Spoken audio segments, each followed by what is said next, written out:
রাজধানীর গুলশানে সাবেক এমপি শাম্মী আহমেদের বাসায় চাঁদাবাজির ঘটনায় বৈষম্যবিরোধী ছাত্র আন্দোলনের নেতা আব্দুর রাজ্জাক রিয়াদ সহ ৫ জনকে তোলা হয় আদালতে।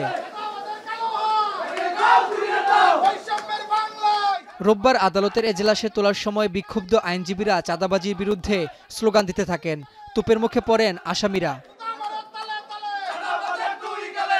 আদালতে হাজির করে রিয়াদ সহ গ্রেপ্তারকৃত ৪ আসামিকে ১০ দিনের রিমান্ড ও আসামি আমিনুল শিশু হওয়ায় তাকে কারাগারের শিশু বিকাশ কেন্দ্রে আটক রাখার আবেদন করা হয়।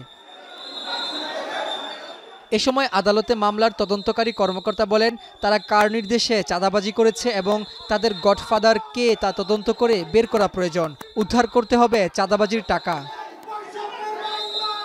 পরে শুনানিতে রাষ্ট্রপক্ষের আইনজীবীরা বলেন, গুলশান বনানী সহ অভিজাত এলাকায় বিত্তবানদের টার্গেট করে চাঁদাবাজি করত রিয়াদ সহ তার অনুসারীরা। এনসিপির সাইনবোর্ড ইউজ করে এই সংগঠনটাকে বিতর্কিত করার জন্য তারা নিজেরা চাঁদাবাজি করে সেই চাঁদার বিষয়ে বলে চাঁদা উঠে ফল করে চলে যায় লন্ডনে।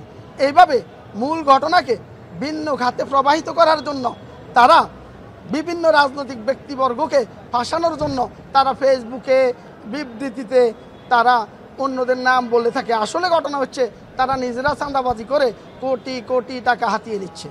আমাদের বক্তব্যে বিজ্ঞ আদালত সন্তুষ্ট হয়ে আসামিদের ৭ দিনের রিমান্ড মঞ্জুর করেন।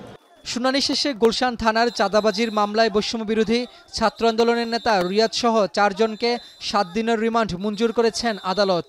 এছাড়া আসামি শিশু আমিনুলকে গ্রেপ্তার দেখিয়ে কারাগারের শিশু বিকাশ কেন্দ্রে পাঠানো হয়।